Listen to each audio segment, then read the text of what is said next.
Bem, boa noite a todos e a todas, estudantes do Colégio Estadual Leonardo Gomes de Carvalho Leite, né? Estou aqui mais uma vez, o professor Renato, professor de Geografia. Vamos dar sequência às 3 aulas didáticas sobre o assunto climatologia, que vai estar lá no módulo 3, né? Dando sequência a todo o conjunto do projeto geral do professor Renato de Geografia com o professor Nonato de História, né? Então, a gente tratou na aula 1 os elementos e fatores do clima, na aula 2, os climas no mundo e no Brasil específico, trazendo para a realidade de Sergipe e Cristinápolis, e agora na aula 3 a gente vai finalizar aí com os problemas e fenômenos climáticos globais, né? Os impactos que o homem vem causando na modificação do clima, né? Trazendo alguns problemas. Então vamos lá, vamos na mesma lógica, seguindo aí os slides, né? Eu quero que vocês acompanhem os slides e vamos para uma boa aula. Vocês vão ter alguns vídeos interessantes, né? Vocês vão gostar. Está aí, aula 3, módulo 3, né, do Colégio Leonardo Gomes de Carvalho Leite, né, com o professor Renato, aula de Geografia. Mais uma vez, tratando da climatologia como assunto geral, né, que a gente está tratando nesse módulo 3. E aí, vamos para os fenômenos e mudanças climáticas, que é o que nos interessa nessa aula de número 3. Mudanças climáticas. A queima de combustíveis fósseis, com vistas a atender às transformações do modo de vida da sociedade desde a Revolução Industrial, é responsável pelo aumento do lançamento dos gases do efeito estufa. Então, tudo parte do princípio das revoluções industriais. Por quê? Porque até então, o modo de produção capitalista tinha uma base técnica muito baixa, de baixo teor de transformação natural por parte do homem. A partir das revoluções industriais, quando o homem passa a utilizar as fontes de energias fósseis, como o carvão mineral, na primeira revolução industrial com a máquina a vapor, a queima dos derivados do petróleo na segunda revolução industrial durante o século XIX, aí sim a coisa começa a, de certa forma, desequilibrar. Então a natureza passa a sofrer, o homem passa a ter uma ação antrópica mais agressiva sobre os recursos da natureza, lançando uma grande quantidade de gases do efeito estufa, sobretudo gás carbônico. Aí veja só, o IPC, o que é o IPC? O IPC nada mais é do que o painel intergovernamental sobre mudanças climáticas. Quais são os relatórios? Qual a importância dos relatórios sobre mudanças climáticas? Como forma de tentar frear as alterações dramáticas que têm ocorrido, o meio científico tem indicado algumas recomendações, como, por exemplo, investimentos em fontes de energias renováveis, como energia solar, a eólica, maremotriz, geotérmica, utilização de biocombustíveis, com a proposta de reduzir a emissão dos gases do efeito estufa. Há programas de conscientização e de educação ambiental, há uma busca por incentivo à reciclagem e utilização de diversos materiais, como, por exemplo, a adoção do consumo sustentável.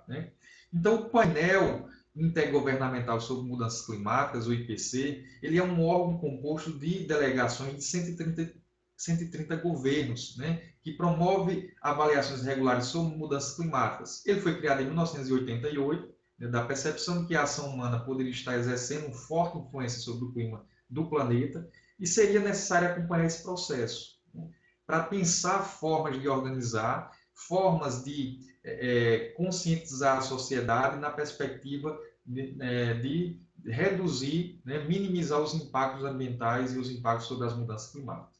Então, para a elaboração dos relatórios sobre mudanças climáticas, foram usados os resultados do IPC de 1988. Durante a ECO 92, foram estabelecidas datas para avaliação do controle da emissão de gases do efeito estufa. Então, a ECO 92 foi uma conferência ambiental, promovida pelas discussões dos vários órgãos ambientais do mundo inteiro. Esse debate ambiental na ECO 92, que aconteceu no Rio de Janeiro, elas é um divisor de águas para discutir a questão das mudanças climáticas globais. Aí nós temos aqui um primeiro videozinho curto, vocês vão gostar. Vocês nessa aula hoje vão assistir uma série deles e vão gostar por isso, vai ficar mais dinâmico, certo, pessoal? Então acompanhem o vídeo. Mudanças climáticas. O clima está diferente. O que muda na nossa vida?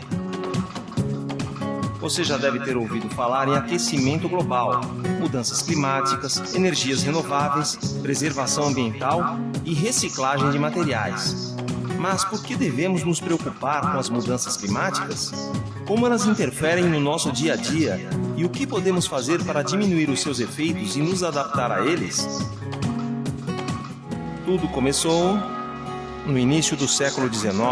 O matemático francês Jean-Baptiste Fourier foi o primeiro a perceber que a atmosfera da Terra funciona como uma grande estufa, criando um ambiente favorável para a vida das plantas e dos animais. Ele constatou que os gases atmosféricos absorvem energia na forma de calor, elevando a temperatura da superfície da Terra. No final do século XIX, outro grande cientista, Svante Arrhenius, criou um modelo matemático para estudar a influência do gás carbônico da atmosfera sobre a temperatura da Terra. Em 1896, Arrhenius calculou o aumento da temperatura se a quantidade de CO2 na atmosfera duplicasse. Para isso, baseou-se no conceito de estufa, introduzido em 1827 por Fourier. O efeito estufa. Para entender o efeito estufa, pense em um veículo parado sob a luz do sol com todos os vidros fechados.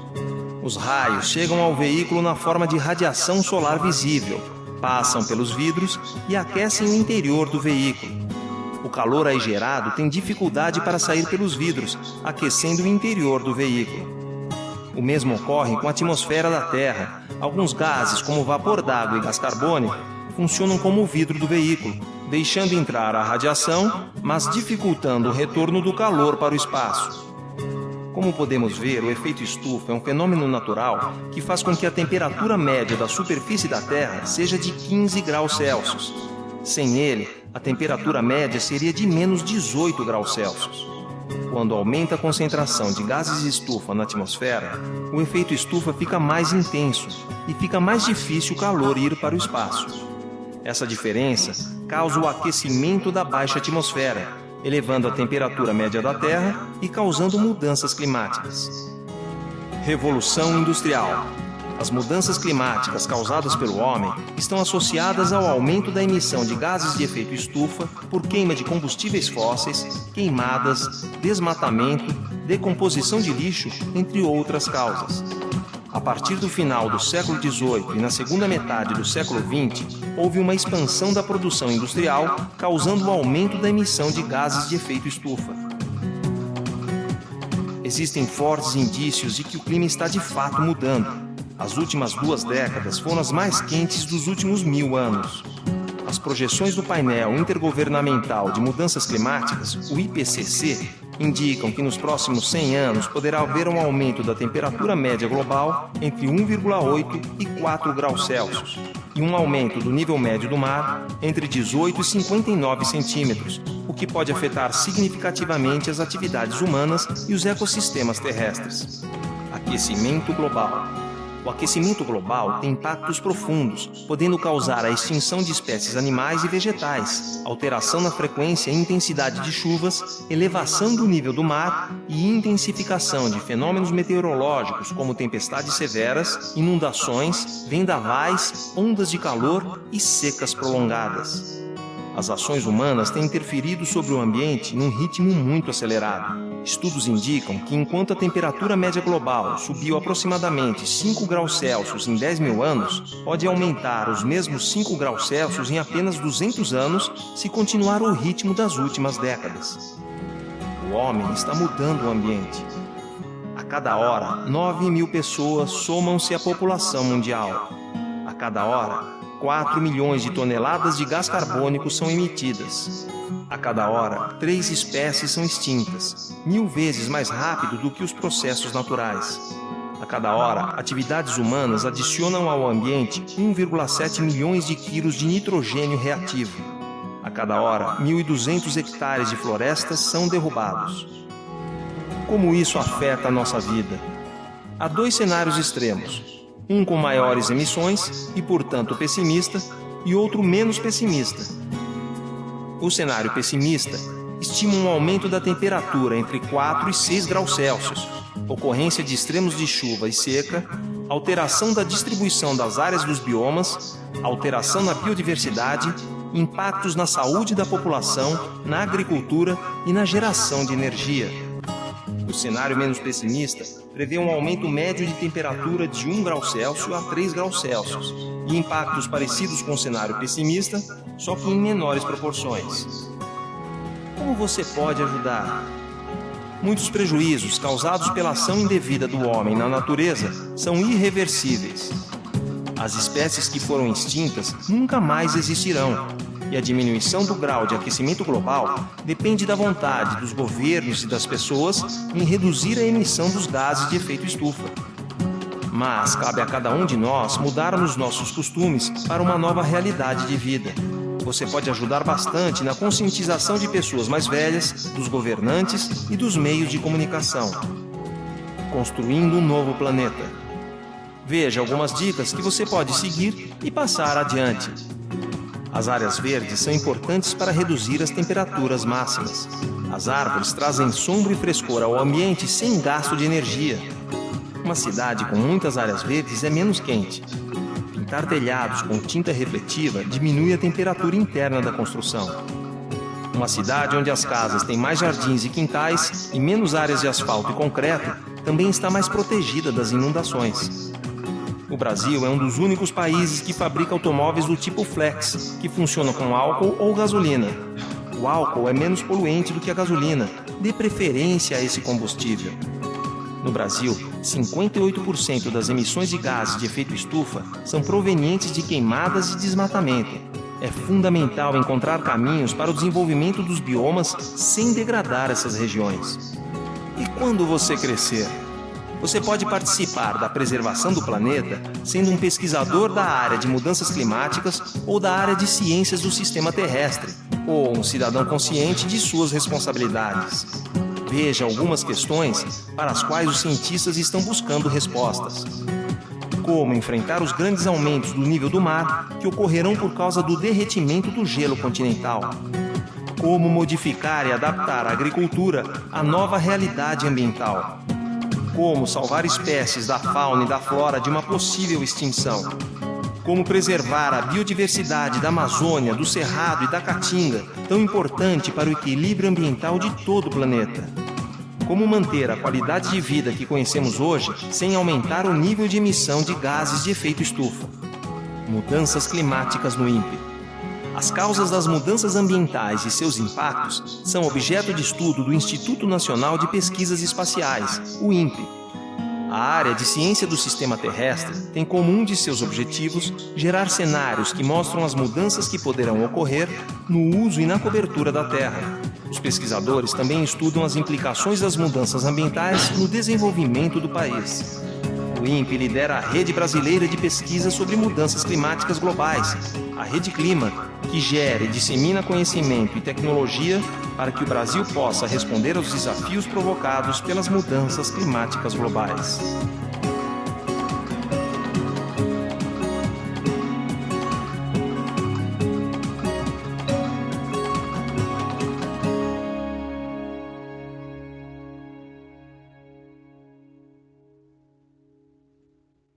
Bem, vocês tiveram aí, né, pessoal? Nós tivemos aí um vídeo autoexplicativo, bem didático, né, resumindo grande parte dos aspectos que a gente vai tratar e abordar nessa aula, né? Então, veja só, vamos discutir o protocolo de Kyoto. Diante das grandes transformações bruscas da pressão humana, né, contribuindo para tudo aquilo que o vídeo agora foi autoexplicativo, as queimadas, o lançamento de gás carbônico, de nitrogênio, né? O que é que fica? O que é que fica é grandes impactos, né, como mudanças do clima, derretimento das calotas polares, aumento do aquecimento global, aumento do efeito estufa, né, destruição da camada de ozônio, né? E qual é o princípio? O que é que a sociedade passa a fazer para minimizar esses efeitos, né? Em 1997, nós tivemos 178 países, representantes de 178 países, se reuniram na cidade de Kyoto, que fica no Japão, com a meta para reduzir a poluição ambiental, ou seja, tentar reduzir os gases do efeito estufa. Então, para que ele entrasse em vigor, era necessário que ele fosse confirmado por um determinado número de países industrializados. Por quê? Ora, porque é óbvio Quais são os países que mais lançam gás carbônico? Obviamente, os países mais industrializados, já que grande parte das fontes emissoras do gás carbônico são as fuligens de indústrias, os escapamentos de automóveis, né? Entre outros aspectos. São responsáveis por 55% das emissões do gás do efeito estufa. Olha só, os países industrializados, né? Estados Unidos é o campeão, porque é o mais industrializado, né? E por ser o campeão e ter recusado em março de 2001 a confirmar sua participação no protocolo, isso gerou um impacto muito grande, né? Isso passou a, de certa forma, descaracterizar o protocolo, né? Então, responsáveis pela emissão de aproximadamente 30% do dióxido de carbono lançado na atmosfera, os Estados Unidos se recusaram, simplesmente se recusaram, né? Com isso, para que se atingisse os 55%, era preciso que a Rússia o confirmasse, né? A confirmação ocorreu somente em 2004, 3 anos após a recusa dos Estados Unidos, que foi em 2001, possibilitando que o protocolo entrasse em vigor apenas em 2005. Veja, uma discussão que foi em 1997, só entrou em vigor 8 anos após, né, a partir da entrada da Rússia. Em dezembro de 1997 foi criado o protocolo que estabelecia que os países industrializados reduzissem suas emissões combinadas de gases do efeito estufa em pelo menos 5% em relação aos níveis de 1990 até o período de 2008 e 2012. Ou seja, a partir daquele protocolo firmado, né, os países que se comprometessem teriam que reduzir o lançamento de gás carbônico, dos gases do efeito estufa, em 5% em relação aos níveis de 1990 até o período de 2008 e 2012. Né? O protocolo de Kyoto foi aberto para assinatura em 16 de março de 1998 e entraria em vigor 90 dias após sua ratificação das nações responsáveis pelo menos 55% das emissões totais de dióxido de carbono em 1990, deste grupo de países industrializados. O acordo entrou em vigor oficialmente em fevereiro de 2005, como a gente já havia dito, depois de receber a adesão da Rússia. Né?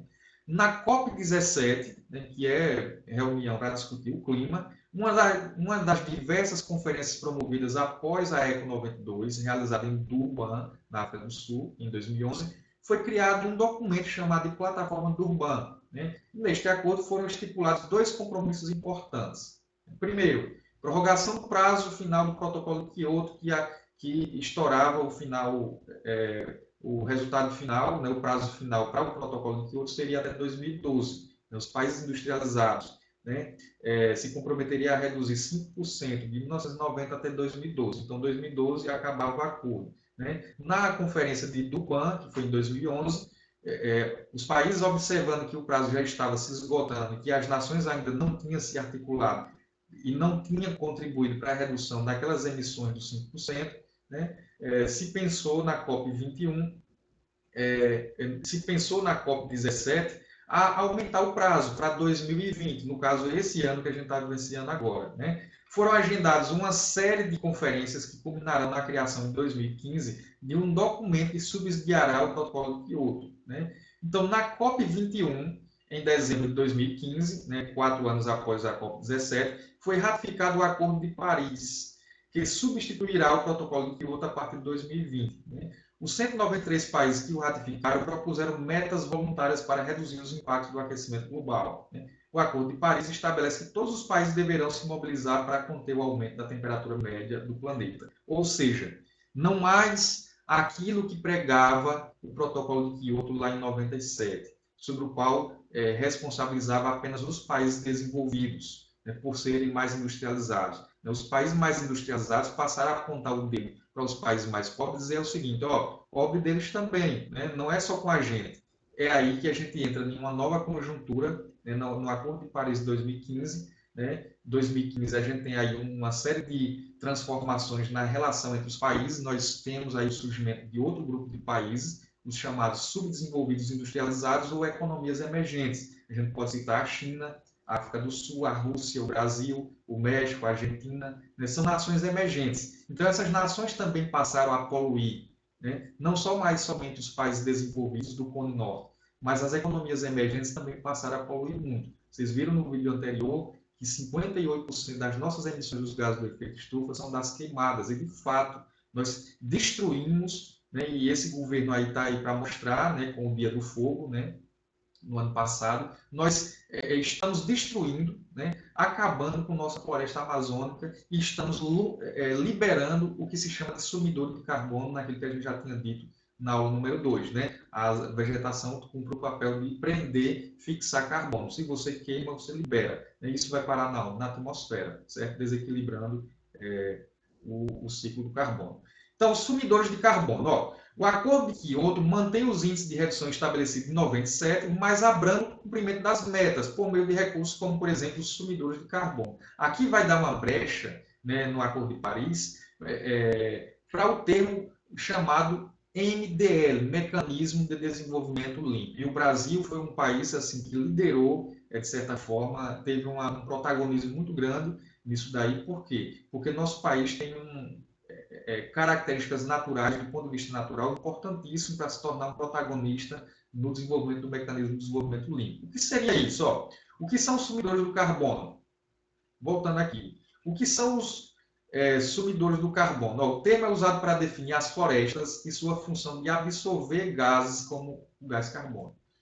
Essa solução prevê que os países com florestas podem utilizá-las como créditos a ser abatidos do total de emissões que eles deveriam cortar, o que na prática permite que eles não cumpram a meta de redução. Várias empresas podem, por meio do Mecanismo de Desenvolvimento Limpo, vender créditos às nações desenvolvidas.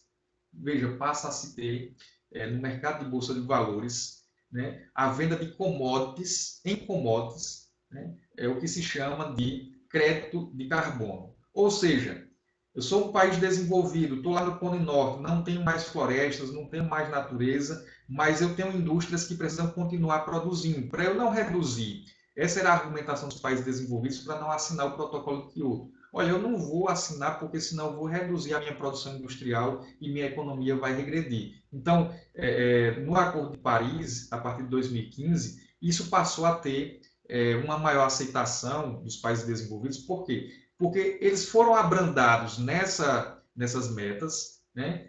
De que forma? Eles continuariam produzindo suas economias, poluindo o ambiente, desde que essas empresas passassem a financiar projetos de reflorestamento nos países de economias emergentes que tivessem esse potencial florístico, né, de florestas tropicais, capazes, né, de absorver aquele gás carbônico liberado para o ambiente. A partir de que? Aquilo que a gente já falou, a vegetação tem o papel de absorver gás carbônico da atmosfera através da fotossíntese. Né? Uma relação química entre o H2O, que é a água, né, o calor do sol, né, e o gás carbônico forma oxigênio, forma biomassa. Isso é a fotossíntese. Né? Então, as florestas têm o papel de, como se fosse uma esponja, né, limpar o ambiente, o ar, e puxar o gás carbônico para si. Ou seja, o país desenvolvido continua lançando gás, compra um crédito de carbono num país emergente, e aquele país emergente tem que fazer uma plantação de florestas para captar aquele gás carbônico que o país desenvolvido poluiu, certo, gente?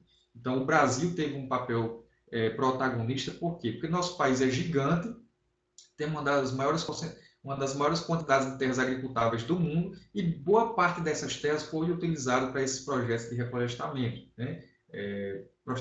Produção de eucalipto, né? A produção do...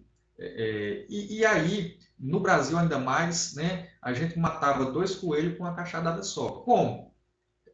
Além da gente plantar, a planta ela em si ela já tinha esse papel de sumir o carbono, ou seja, de fixar o carbono. Além disso, né, essas plantas foram, muitas delas, utilizadas para produzir energias não renováveis, né, a energia do biodiesel, como, por exemplo, o girassol, né, a partir da semente do girassol fabricava-se o óleo, o biodiesel, né, a mamona, né, entre outros, o milho, né, também. Né, todas essas plantas tinham o papel de sumir, absorver o carbono e, ao mesmo tempo, produzir energias não renováveis, o biodiesel. Aí, veja só, observa a lista de projetos brasileiros. Ó, tivemos um projeto de gás de aterro Salvador, na Bahia. O projeto aumenta a captura de gás de um aterro sanitário que recebe atualmente 850 mil toneladas de resíduos domésticos por ano. Além da redução das emissões de metano e de gás carbônico, compensada pela geração de energia, o projeto atende a objetivos adicionais de desenvolvimento sustentável. O projeto Cidrolândia e energia a partir do bagaço da cana-de-açúcar, outra discussão muito grande sobre a importância da gente reutilizar o bagaço da cana. O projeto será instalado no Mato Grosso do Sul, utilizando o bagaço de cana como combustível, né? Gerará energia suficiente para suprir as necessidades energéticas da usina e ainda um excesso para ser vendido através da rede pública. Aí a gente entra as principais mudanças climáticas, os principais problemas, né? O efeito estufa. O efeito estufa, naturalmente, né? Naturalmente, ele é importantíssimo. A gente viu no vídeo, né? O efeito estufa nada mais é do que a prisão de calor entre atmosfera e superfície. Esse calor mantém uma temperatura ideal. Se não fosse a atmosfera, todo o calor que a Terra absorvesse e depois se perderia com a irradiação para o espaço sideral. Então, não teria condições de temperaturas para a existência da vida. O efeito estufa é um nome dado à retenção de calor na baixa atmosfera da Terra, causada pela concentração de gases de diversos tipos. É uma função desse fenômeno natural que temos uma temperatura média na faixa de 15 graus. Sem este fenômeno, a temperatura média do planeta seria de menos 18 graus. Então, uma temperatura impossível para a existência de algumas formas de vida, né? Os gases do efeito estufa que impedem a dispersão de calor gerado pela superfície da Terra após esse receber a radiação solar de maior concentração na Terra são, ou seja, quais são os gases de efeito estufa, ou seja, aqueles que mais prendem calor, né? Em uma quantidade, em uma porcentagem ideal, equilibrada na natureza, eles são importantes, porque eles prendem o calor que sai da Terra e tenta vencer a barreira da atmosfera e se perder no espaço. Eles concentram e eles mantêm esse calor preso, né? Mas, quando o homem passa a lançar uma quantidade em excesso, vai desequilibrar e vai prender mais calor do que devia e vai ter o que se chama de aquecimento global, né? Então, veja, é o gás carbono, o chamado dióxido de carbono, é o metano, o CH4, o óxido nitroso, o N2O, composto de clorofluorcarbono, CFC, e o vapor de água, H2O. A maior parte deles é proveniente da queima de combustíveis fósseis, né, como carvão, petróleo, gás natural, além da queima da floresta, né, das florestas. Outra importante fonte, é bom que se diga, né, é da pecuária. Né? Cerca de 16% do metano, né, é lançado pela prática da pecuária, certo, pessoal? Então, isso não é um número pequeno. O efeito estufa e o aumento da temperatura média da Terra. O acúmulo cada vez maior desses gases na atmosfera intensifica o efeito estufa, certo? Dióxido de carbono e gás metano são os principais, são os campeões. O gás metano é muito mais poderoso, inclusive, do que o dióxido de carbono. No entanto, o dióxido de carbono chama mais atenção porque existe mais fontes de liberação dele, né? Mas o gás metano também é muito perigoso. E uma das fontes, como eu acabei de falar, é justamente a pecuária. Como a pecuária lança o gás metano? Né? O peido dos animais. Né? Os animais eles soltam a flautulência e a flautulência sobe, né, para a atmosfera e vai ficar concentrando lá. Solta gás metano, certo, pessoal? É engraçado, mas caiu uma questão dessa na prova do Enem, né, em uma das provas do Enem, uma chargezinha com duas vacas conversando, duas vaquinhas conversando, e uma perguntando, uma questionando para a outra o que é que de que forma elas estavam contribuindo para destruir o meio ambiente. E era justamente isso, né? O peido dela, né, a flautulência que elas lançavam, contribui para impactar no aumento do efeito estufa. Segundo os cientistas, esse é um dos fatores que pode estar provocando uma alteração na temperatura média do planeta, certo? Aí veja, ó, gases do efeito estufa, como a gente já falou, clorofluorcarbono, hidrofluorcarbonos, perfluorcarbonos, hexafluoretos de enxofre, poeiras, vapor de água, ozônio, metano, dióxido de carbono e óxido nitroso. O gás carbônico é resultante de toda e qualquer combustão de matéria que contém o elemento carbono, inclusive os combustíveis fósseis, ou seja, a queima, né? Algumas atividades industriais também utilizam o gás, sobretudo o setor metalúrgico, siderúrgico, transporte, né, cimenteiro. Também são atividades emissoras de gás carbônico. Mudança no uso do solo causada pelas queimadas, né? Em geral, crescer o processo de desmatamento, o Brasil que o diga, né? Já o CH4, que é o metano, é produzido pela decomposição de material orgânico. Algumas atividades humanas aumentam a emissão desse gás, tais como a agropecuária, os plantios irrigados de arroz, lança também, mudança no uso do solo com os desmatamentos e produção do lixo e esgoto, certo? Quais são os maiores emissores de dióxido de carbono no mundo? De acordo com dados aqui, ó, 2018, ó, China é o maior. Né? Por quê? É a economia mais pujante. Né? Vem crescendo de forma gigantesca a cada ano, crescendo aí cerca de 6, 5% do PIB, 7, 8%. Enfim, é a economia mais pujante que vem crescendo. As maiores indústrias poluentes estão hoje na China. Por quê? Porque as nações mais desenvolvidas hoje, elas mantêm as sedes, as matrizes das multinacionais no país de origem desenvolvido, né? Mantém indústrias de tecnologia de ponta, pouco poluente, com fontes de energias às vezes renováveis nos países desenvolvidos, e elas lançam as filiais das multinacionais, espalha, pulveriza, descentraliza no espaço geográfico mundial e instala as filiais nos países de economias emergentes. Ou seja, leva-se as indústrias poluentes de primeira e segunda geração que os países ricos não querem mais, bota lá nos países de economias emergentes para poluir lá, já que as leis ambientais são mais frágeis, são mais flexíveis e geram impacto naquele país. Né? Então, a China hoje é o mais poluente no sentido de lançar mais gás carbono. Depois vem os Estados Unidos, que é a maior economia do planeta. Depois vem a União Europeia, que é o bloco econômico de 27 países da Europa. Depois vem a Índia, a Rússia, Japão, Alemanha, Irã, Coreia do Sul, Arábia Saudita, Canadá e Indonésia. Certo? Contribuição para o efeito estufa. CO2 contribui com 70%.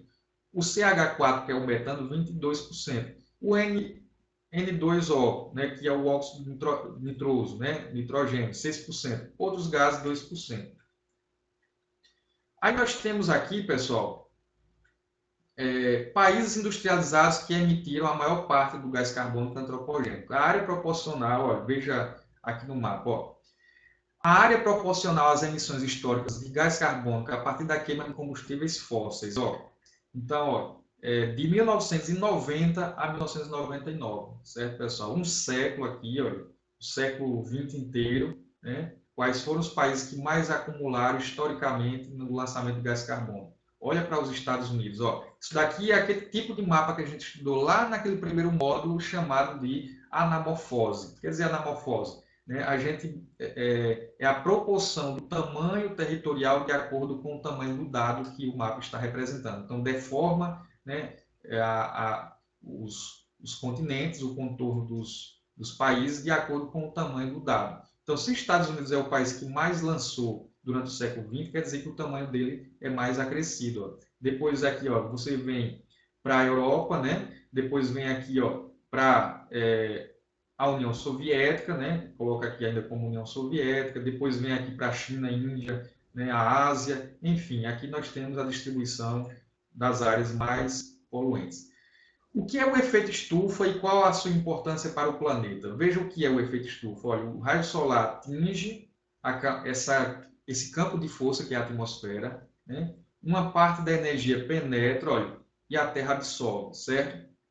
Depois que a Terra absorve, a Terra depois vai irradiar, né? A Terra aqueceu, depois vai irradiar. Uma parte desse calor que a Terra irradia consegue ultrapassar de volta a barreira da atmosfera e se perder no espaço sideral. Uma parte do calor se perde, certo? Só que, veja só, outra parte bate na atmosfera e vai encontrar uma camada daqueles gases do efeito estufa, gás carbônico, metano, né, ozônio, né? E aí, ó, volta para a superfície da Terra. É essa volta desse calor, presa pelos gases do efeito estufa, que mantém o que se chama de efeito estufa, ou seja, uma temperatura ideal do planeta, como a gente viu anteriormente, uma média de cerca de 15 graus. Se não fosse a atmosfera aqui, ó, se não fosse essa camada aqui, ó, se não fosse a atmosfera em si, nós não teríamos, né, esse calor preso, ou seja, todo o calor que batesse na Terra, a Terra depois devolvia. E essa região aqui ia ficar com uma temperatura em média de menos 18 graus. Né? Então, graças a Deus que a gente tem o efeito estufa. No entanto, o que está acontecendo? Quando a gente lança grande quantidade de gás do efeito estufa aqui, está prendendo muito calor e uma grande parte do calor não está mais voltando para o espaço, vai ficando cada vez mais preso aqui. E isso vem aumentando a temperatura do planeta, o que se chama de aquecimento global. Né? Olha só aqui, ó. O raio solar penetra pela atmosfera, atinge a Terra, né? Uma parte reflete e volta para o espaço. Né? Só que, ó, veja o gás carbônico, o CO2, se concentrando cada vez mais aqui na atmosfera, o calor que a Terra devolve pela irradiação bate nas nuvens, onde vai ter uma concentração desse gás e vai voltar e vai ficar preso aqui. Então, vai aumentando a temperatura do planeta. Está aqui de novo o desenho, ó, bem emblemático, ó, mostrando as fontes poluentes, né? Olha, a fuligem de uma indústria, os automóveis, né? Lança, olha, segundo o IPC, os milhões de toneladas de carbono jogados para a ação humana na atmosfera ampliam o efeito estufa, causando um aquecimento global, né? Olha só, a Terra absorve, depois devolve, a superfície emite calor na forma de infravermelho, né? Parte da radiação é retirada da atmosfera, parte se perde no espaço, como eu falei, e outra parte fica presa aqui, né? Quem são os vilões do efeito estufa? Quais são as fontes, né? Um terço dos gases que contribuem para o aquecimento da Terra é produzido pela indústria antrópica, ou seja, do homem. A produção de energia pela queima de combustíveis fósseis e a derrubada de florestas são os fatores que mais poluem. É por isso que se discute tanto nas conferências ambientais hoje, nunca foi tão emblemático discutir novas fontes de energia. Por que a gente dá tanto valor assim às fontes de energias fósseis? A ponto do século XX, a gente tem uma série de guerras regionais aí, né, que acometeram ali o Oriente Médio, com 65% de todo o petróleo do mundo, guerras selvagens, né, de economias de países em pleno século XX, ainda se mantendo enquanto países imperialistas, tentando tomar regiões inteiras por conta dessa grande fonte de energia que é o petróleo, o gás natural, o carvão mineral, né? Então, o século XX ainda a gente se manteve como de joelho para essa fonte de energia que é poluente, que é destrutiva e ainda que gerou muitas guerras, dando um extremo valor econômico e financeiro a essas fontes, né? Os países hoje ainda se matam, fazem guerras, né? Inclusive, recentemente, há uma geopolítica imperialista dos Estados Unidos ainda voltada para a América, na política do Big Stick, voltando às ideias do Big Stick do século XIX, né, América para os americanos. Os Estados Unidos, através desse governo de extrema-direita,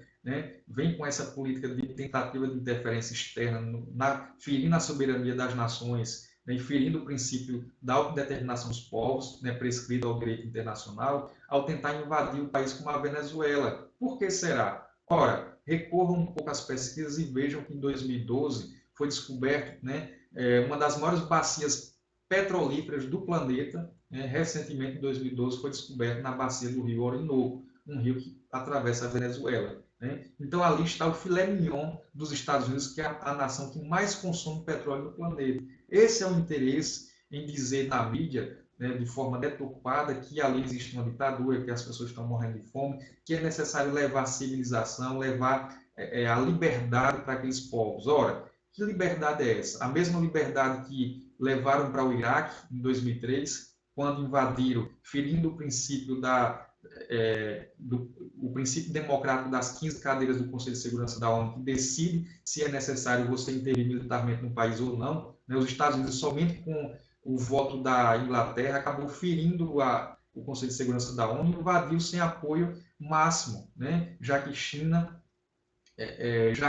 Rússia e França não aderiram a esse golpe, esse verdadeiro golpe, que foi a invasão do Iraque, né, com a justificativa que ali existia armas de destruição em massa. Ora, o objetivo ali foi tomar posse sobre poços de exploração de petróleo. Né? Então, veja, ó, as termoelétricas, elas são responsáveis por 22% da emissão dos gases do efeito estufa. O desmatamento, 18%, agricultura e pecuária, 14%, automóveis e aviões, 13%, uso residencial e comercial de combustíveis, 11%, decomposição de lixo, 4%, e refinarias, mais 4%. Aí nós temos mais um vídeo, né? Vai estar recheado de vídeo nessa aula, muito didático, muito prazeroso para vocês. Vamos lá, pessoal.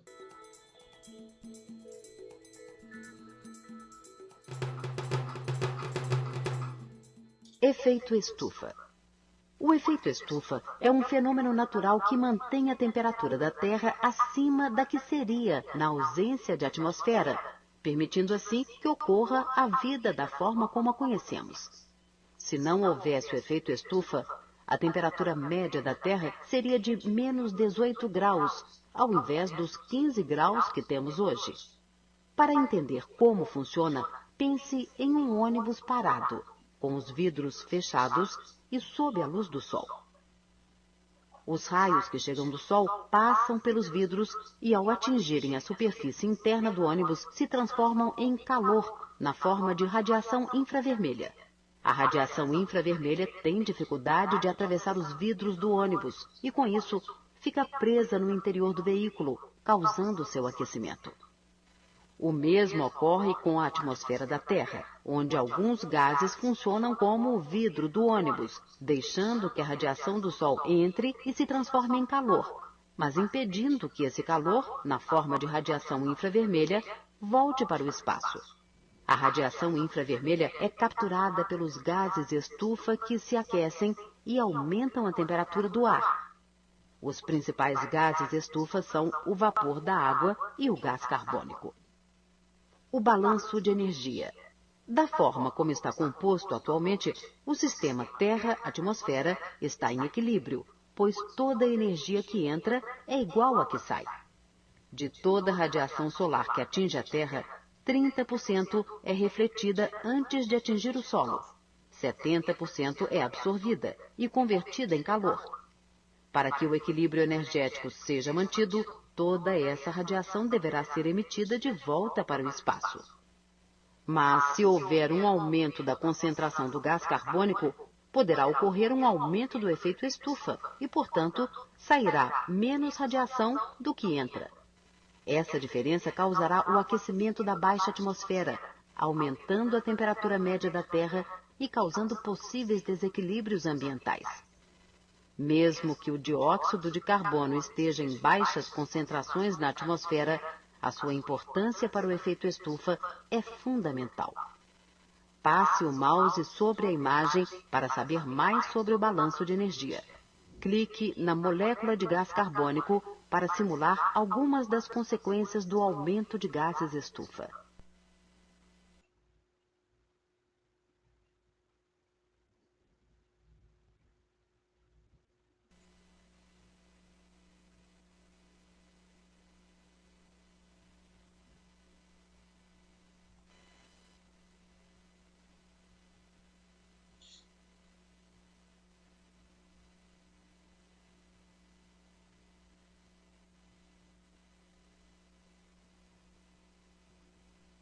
Vocês vão acompanhando aí, gente, as fontes de emissão dos gases do efeito estufa, né, as porcentagens e as principais fontes, né?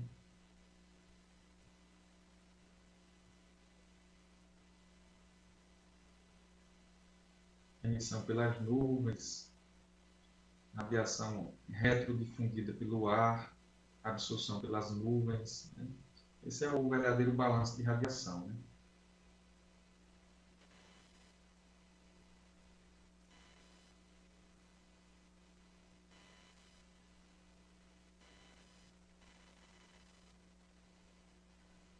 Quais são as consequências? Ó, derretimento do gelo, né? Já a imagem aqui.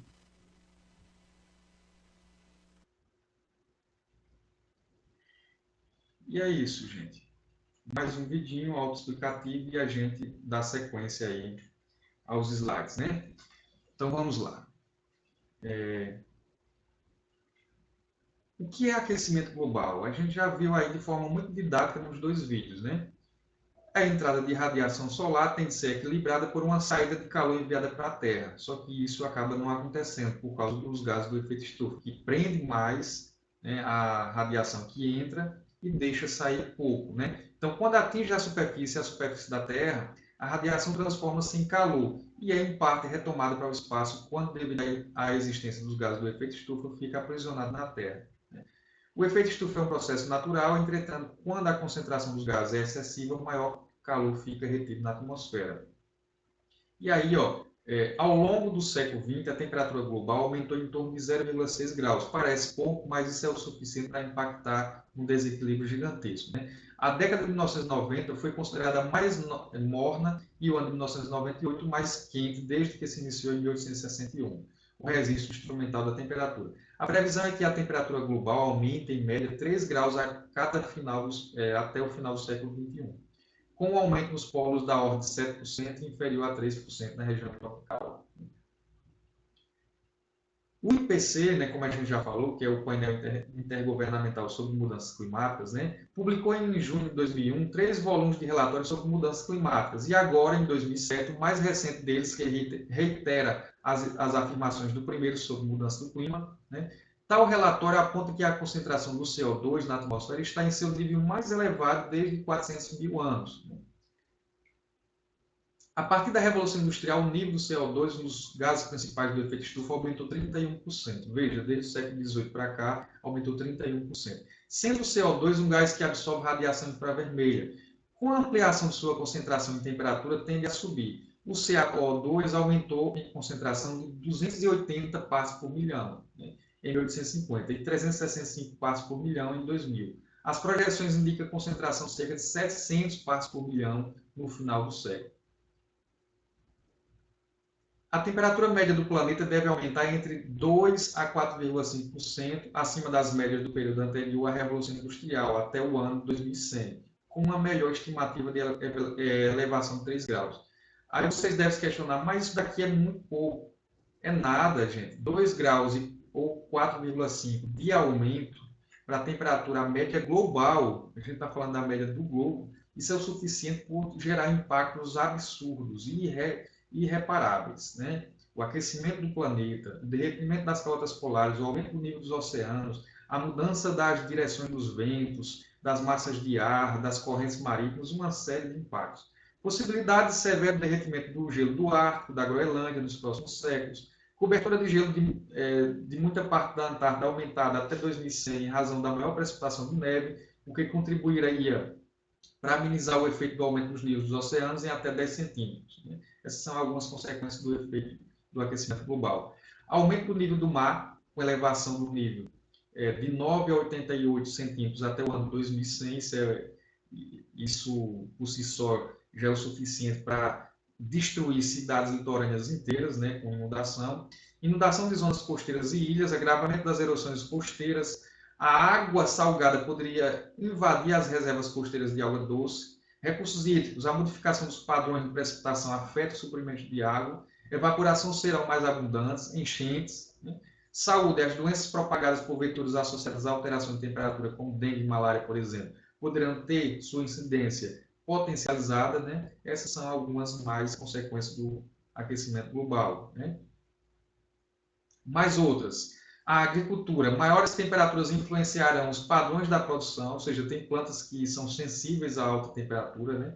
A umidade do solo será afetada pela mudança do regime de chuvas, a produtividade dos campos e pastagens será altamente afetada. Biodiversidade, né? Diversidade biológica altamente ameaçada pela mudança do clima, extinção de algumas espécies de animais, de vegetais. Desertos e ecossistemas áridos tendem a apresentar condições mais extremas, né? Regiões montanhosas serão submetidas a um considerável estresse devido às atividades humanas. Né? E aí nós temos mais outro vidinho. Veja que, como eu falei para vocês, estamos recheados aí com vidinhos super didáticos para vocês curtirem. A diminuição de 5 graus Celsius colocou o planeta Terra em sua última era glacial. O que poderá acontecer se a temperatura do planeta subir 5 graus? É possível que isso aconteça ainda nesse século. Estima-se que com o derretimento das geleiras, o nível do mar tenha subido 17 centímetros durante o século XX, e projeções mostram que até 2100, o nível do mar subirá de 19 a 55 centímetros, colocando sérios desafios para as regiões litorâneas, onde se concentra grande parte da população humana. A mudança de temperatura faz também com que tempestades e tufões se tornem mais frequentes e intensos. O aquecimento do planeta pode também desequilibrar vários ecossistemas, provocando a extinção de espécies e aumentando a desertificação. Cerca de 15% da superfície terrestre já sofre de algum tipo de arenização. O desmatamento é uma das principais causas da emissão de CO2 em países em desenvolvimento. A cada 1 km² de floresta derrubada é lançado no ar até 50 mil toneladas de gás carbônico, o mesmo que 50 mil carros 1.0 rodando 20 km por dia. Os setores industrial, de transporte e agropecuário são os maiores responsáveis pelo lançamento de gás carbônico no ar. Mas isso não precisa ser um caminho sem volta. Uma alternativa é a substituição progressiva dos combustíveis fósseis e nucleares por fontes renováveis de energia. O investimento em países em desenvolvimento chegou a 131,3 bilhões de dólares em 2014, um aumento de 36% em relação ao ano anterior. Outra demanda importante é pressionar os governos a adotar as medidas do Protocolo de Quioto, que em 2017 completa 20 anos e que pretende diminuir em 55% a emissão de gás carbônico do planeta Terra. O aquecimento global afeta todos nós. Você vai deixar a indústria do petróleo definir como será o futuro do planeta?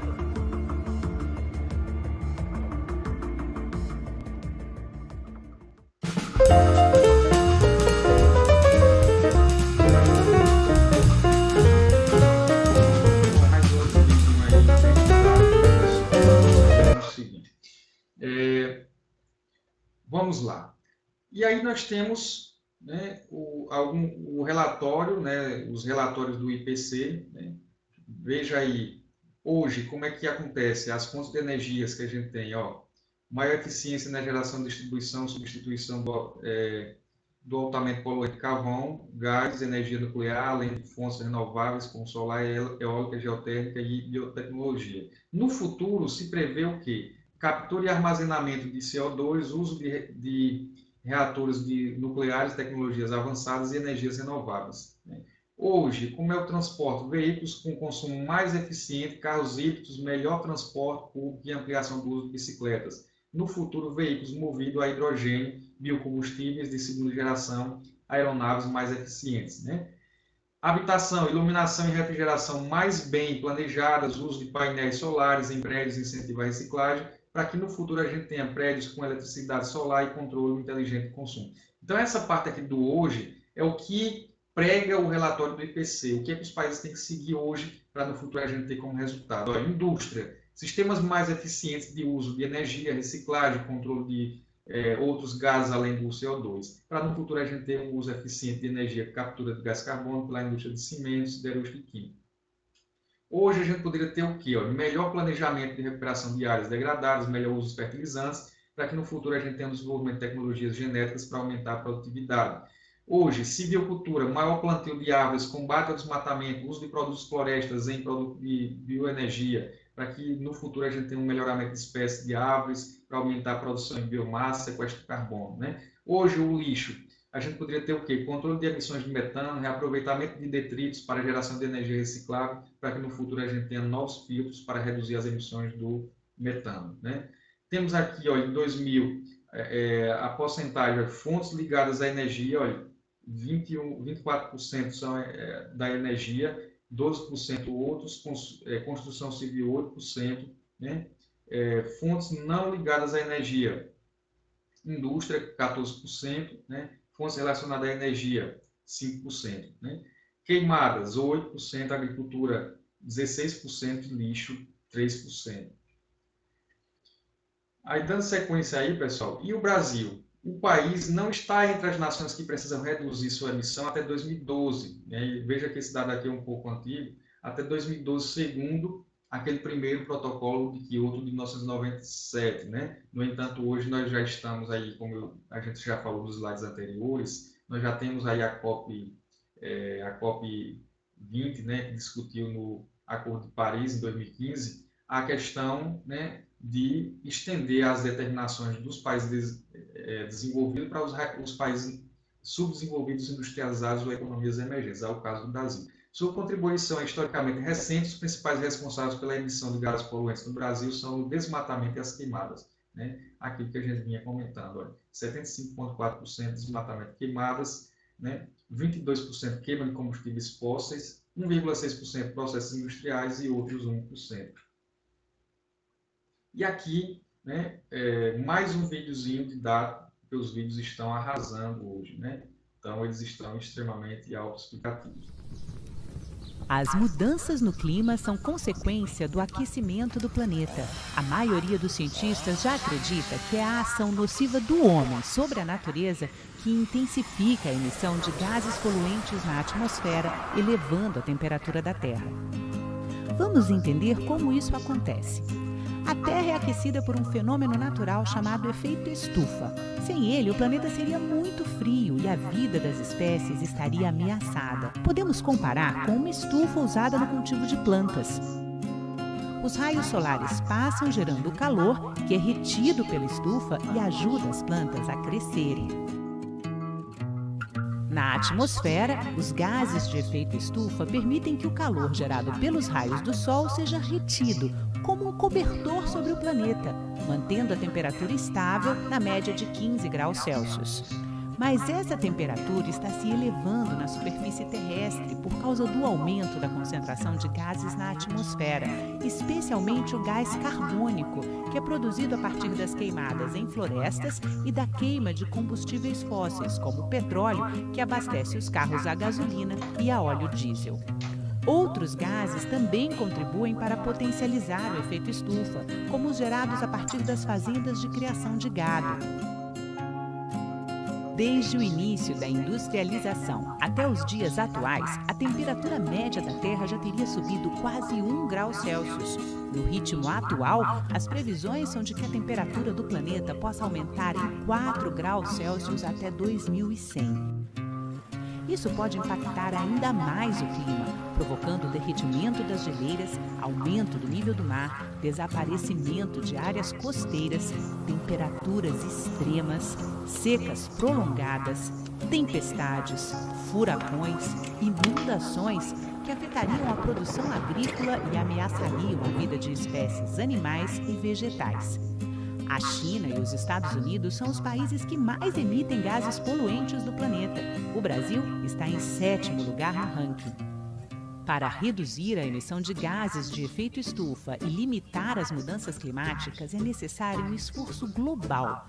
Todos os países devem se comprometer a reduzir o desmatamento e promover ações de reflorestamento, priorizar o transporte público de qualidade, ampliar a produção e incentivar o consumo de biocombustíveis, estimular o uso de fontes renováveis, como as energias solar e eólica, modernizar os processos industriais para torná-los menos poluentes e mais, reduzir a produção de lixo, investir na reciclagem e reutilização de materiais e melhorar as práticas agropecuárias.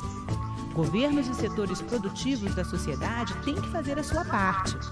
Mas cada um de nós também pode contribuir adotando hábitos de consumo sustentáveis, economizando energia e dando preferência ao transporte público. É importante ajudar na conscientização da sociedade e cobrar dos governantes o compromisso com as boas práticas ambientais para tornar a nossa Terra um planeta melhor de viver. Esse é o efeito estufa, que aumenta desproporcionalmente a temperatura, dando origem ao aquecimento global. Ai, Rex, muito obrigada por ter me lembrado de passar o protetor. Mas você estava falando de aquecimento global, mudança de clima no planeta. Nossa, que confusão toda é essa? Confusão nada, Dinah. Isso é um assunto muito sério.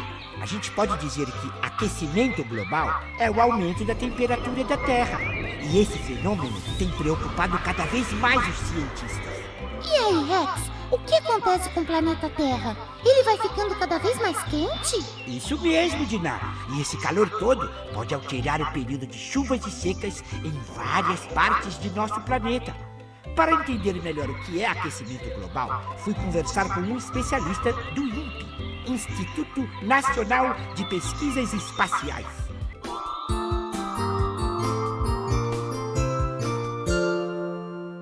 É mais ou menos por aí, Rex. Mas deixa eu explicar melhor por que a temperatura do planeta está aumentando. Naturalmente, a nossa atmosfera tem alguns gases em pequena quantidade, o gás carbônico, o metano, o óxido nitroso, o vapor d'água. E esses gases têm uma propriedade fundamental. Eles retêm o calor próximo da superfície. Se a nossa atmosfera não tivesse esses gases, o nosso planeta estaria totalmente congelado, uma imensa bola de gelo, a temperatura seria menos 18 graus negativos. O que esses gases fazem é chamado efeito estufa, eles aquecem a superfície do planeta e propiciam até a existência da vida na superfície. O que acontece é que nos últimos 200 anos, as atividades humanas geraram muito desses gases que vão para a atmosfera. Queima da gasolina, do petróleo, do gás natural, do carvão, queima de florestas. Tudo isso faz com que a quantidade desses gases na atmosfera esteja aumentando, ano após ano. E o que esses gases fazem? Aquecem o planeta, aquecem a superfície. Esse aquecimento muito rápido, principalmente nos últimos 50 anos, a temperatura já subiu quase 1 grau centígrado, é esse aquecimento muito rápido que nós damos o nome de aquecimento global. E esse aquecimento é muito preocupante.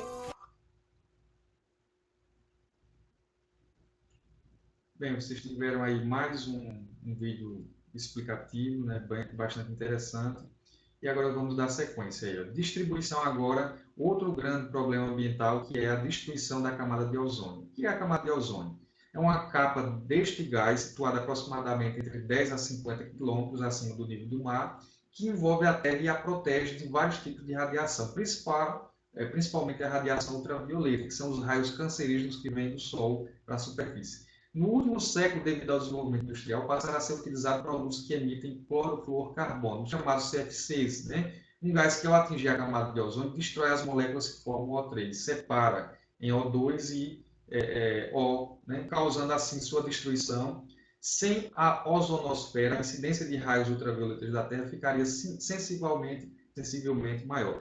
A região mais afetada pela destruição é a Antártida. Nessa região, principalmente no mês de setembro, quase a metade da concentração de ozônio é sugada da atmosfera. Esse fenômeno deixa a mercê 2 raios ultravioletas, uma área de 31 milhões de quilômetros quadrados, maior que toda a América do Sul, ou 15% da superfície do planeta. Nas demais áreas do planeta, a diminuição da camada de ozônio também é sensível, de 3 a 7% do ozônio que a compunha já foi destruído pelo homem.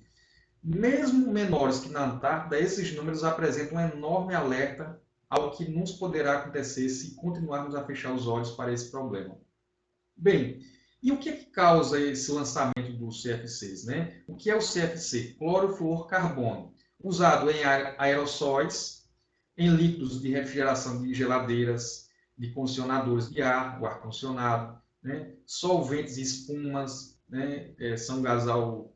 Aí tem também os aerossóis, como a gente já falou, né? Os sprays, né? Todos esses instrumentos aqui, principalmente os motores de geladeira e de ar-condicionados antigos, eles lançavam uma grande quantidade desse CFC. O CFC não se dissolve na água e sobe para a estratosfera, que é onde está a camada de ozônio, onde se dissocia e forma os átomos de cloro, né? A redução do O3 na estratosfera gera sérias consequências comuns. Inúmeros problemas aos seres vivos, como o câncer de pele, estavam aumentando muito no norte do Canadá, catarata e danos ao sistema imunológico, provocam a diminuição da velocidade da fotossíntese dos vegetais, interferem no mecanismo da reprodução dos plânctons dos oceanos. Para impedir o agravamento do problema, 24 países assinaram em 1987 o Protocolo de Montreal, no Canadá, em que se comprometia a reduzir pela metade a produção do CFC até 1999. Entretanto, em 1990, na Conferência de Londres, 70 países concordaram em acelerar o processo de eliminação total do CFC, decidindo pelo fim da produção até 2000, para os países desenvolvidos e 2010 para os países em desenvolvimento. O Brasil pretende parar a fabricar produtos que utilizam CFC até 2007. Né? Atualmente, né, nós temos assim, ó, como o ozônio é destruído? Olha, CFC é o átomo de cloro. Átomos de cloro são liberados quando o CFC é quebrado pela radiação ultravioleta da camada de ozônio, né? Aqui nós temos o ozônio, moléculas feitas de 3 átomos de oxigênio, que protege a Terra bloqueando a radiação ultravioleta. Aí se quebra, olha, a reação do CFC com as 3 moléculas quebra uma e puxa uma para o CFC. Então, fica o monóxido de carbono, moléculas que se dissolvem, liberando um átomo de cloro que destrói mais ozônio, né? O cloro ataca o ozônio roubando um átomo de oxigênio para formar um monóxido de cloro. e aí separa, fragmentando as moléculas, né, de ozônio, certo, gente? Isso daqui destrói, essa reação química destrói a camada de ozônio. Observe aqui o buraco que se forma em 1988, quando foi descoberto mais ou menos no início dos anos 80, o buraco que é observado através de imagens de infravermelho, aí, imagens satélites, mostra o buraco da camada de ozônio sobre aqui a Antártida, né? E aqui em 2017, veja como ele já se fecha. Por quê? Porque nessa perspectiva, nesse problema ambiental específico, a humanidade tomou decisões muito rapidamente. Observe que descobriram nos anos 80 e em 1987 já teve o Protocolo de Montreal, né? Os países se comprometendo a reduzir até 2000, né, totalmente o lançamento dessas fontes emissoras, que são as indústrias de geladeiras, de ar-condicionado, aerossóis, né, sprays, entre outros aspectos, né? Então, a camada de ozônio ela vem se regenerando. Observe que nós tivemos um buraco em 1988, em 2017 ela já está quase totalmente regenerada. Então, vem se fechando. A própria natureza vem produzindo o gás ozônio para se fechar. Veja como é que funciona. Os raios ultravioletas penetram pela atmosfera, passa pela camada de ozônio e é filtrado, né? Então, se é filtrado, grande parte desses raios não atinge a superfície e nos protege, né? É aquilo que a gente encontra, por exemplo, no protetor solar. Pode observar, ali é o quê? Filtro contra UV. Então, o protetor solar que a gente utiliza aqui é como se fosse uma camada de ozônio, né? A camada de ozônio, ela naturalmente, ela já faz essa proteção para a gente, só que ela não protege totalmente, né? Mas ela já protege uma grande quantidade, né? Uma coisa que eu chamo a atenção para vocês, vocês observem, né? Tenham essa curiosidade de observar em alguns desodorantes, daqueles sprays. Olhe no final dele, né, no rótulo, vai estar lá. Não agride a camada de ozônio. Por quê? Porque antigamente, aquele mesmo tipo de spray ali, ele agredia a camada de ozônio, porque ele lançava o gás CFC, certo, gente? Aí nós temos aqui, ó, o Sol aquece, né? Quando a camada de ozônio é perfurada, então os raios ultravioletas penetram por aqui e atingem a superfície, causando aí, por exemplo, câncer de pele nas pessoas, né? Aqui, novamente, outra imagem mostrando, né, olha, a luz ultravioleta libera o cloro, né, atinge, olha, o cloro come o ozônio, né, e avança sobre a superfície da Terra. A camada de ozônio mais fina, olha, passa diretamente e atinge a superfície, né? Outro problema ambiental, falamos do efeito estufa, aquecimento global, camada de ozônio. E a chuva ácida, o que é isso? Naturalmente, toda chuva é ácida. Naturalmente, né? Sempre vai ter uma certa quantidade ali de gases, como por exemplo o gás carbônico, que se mistura com o H2O e forma chuva ácida, naturalmente. No entanto, o que está acontecendo hoje? O homem vem lançando uma grande quantidade de gases que se mistura com o vapor de água e forma uma chuva mais ácida do que deveria existir, né? Principalmente os países desenvolvidos industriais, que lançam muitas fuligens, né? Então, olha, o lançamento de poluentes na atmosfera e a interação desse com a luz solar e o vapor de água leva à formação de ácidos sulfúricos e nítricos. Esses dois ácidos principais são os responsáveis pela chuva ácida, né? Isso aumenta a acidez da chuva, pois esses ácidos são absorvidos pelas gotas de chuva e precipitam sobre o solo. Quais são as principais consequências? Poluição de lagos e rios, passa a matar peixes, né? Destruição de florestas, algumas plantas passam a ser queimadas, as folhagens, né? Corrosão de monumentos, algumas estátuas públicas são corroídas pela ação do tempo, né? Diminuição na produção agrícola, né? Por conta desse papel do ácido. Aí veja, olha, o trecho da Mata Atlântica, próximo a Cubatão, que é considerada a cidade mais poluente do nosso país, fica lá na região industrial de São Paulo, foi parcialmente destruído, tornando-se necessário reflorestar o local, pois o solo ficou exposto à ação da água da chuva, com risco de provocar deslizamento de terras, né? Então, Cubatão, uma área extremamente industrial e poluente, desde os anos 80, com muita intensidade ali, lançando uma grande concentração desses gases, como por exemplo o ácido nítrico e o sulfúrico, isso fez com que formasse chuvas ácidas nessa região, matando uma parte da Mata Atlântica, né? Olha a reação química como se dá. Olha, as chuvas são naturalmente ácidas em função da presença do CO2. Porque o CO2 ele reage com o H2O, que é a água, e vai formar, né, o ácido, uma água ácida, né? Com as emissões de CO2, que é o dióxido de enxofre, e o NO2, que é o dióxido de nitrogênio, provenientes principalmente da queima de combustíveis fósseis em termoelétricas, setor de transportes industriais. Esses elementos misturam-se ao vapor de água presente na atmosfera e produzem uma chuva mais ácida que a natural e, consequentemente, um poder de corrosão mais elevado do que poderia ser, né? As regiões mais atingidas por esse fenômeno estão em países desenvolvidos, ou seja, no hemisfério norte. As chuvas que caem em alguns locais do hemisfério norte apresentam valores médios de pH muito baixos. Então, se o pH é abaixo de 5, quer dizer que é ácido. Se está acima, básico, né? As principais consequências da chuva ácida são a corrosão de metais, pontes e outras construções, doenças respiratórias dermatológicas, né? Veja aqui, olha, uma imagem que vai mostrar a formação da chuva ácida. Olha, as fuligens das indústrias, olha, habitações, automóveis, vai lançando, emitindo, olha, SO2, NO2, né?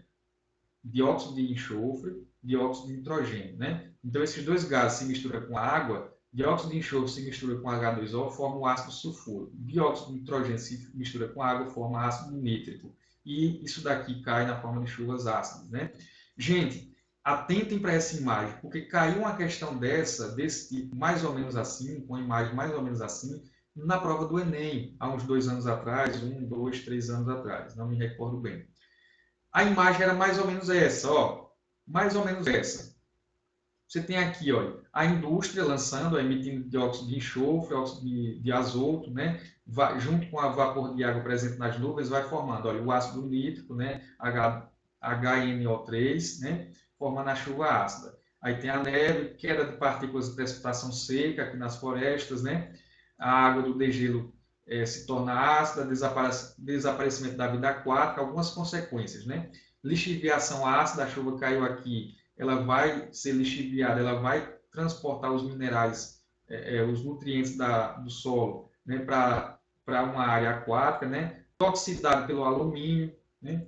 Condensação da água, ou seja, né, a precipitação seca, danos na vegetação, vai destruir a folhagem, né? Então, aqui nós temos, né, o processo da acidez da água da chuva, certo? Então, isso daqui foi tema de prova.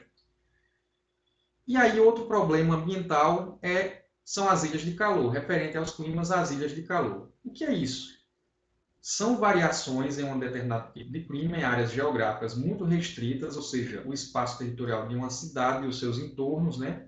Ou seja, áreas com algumas características diferentes das áreas vizinhas, como temperatura, índice de chuva, circulação de ventos e etc. São climas locais, por isso muitos o colocam como microclima urbano, né?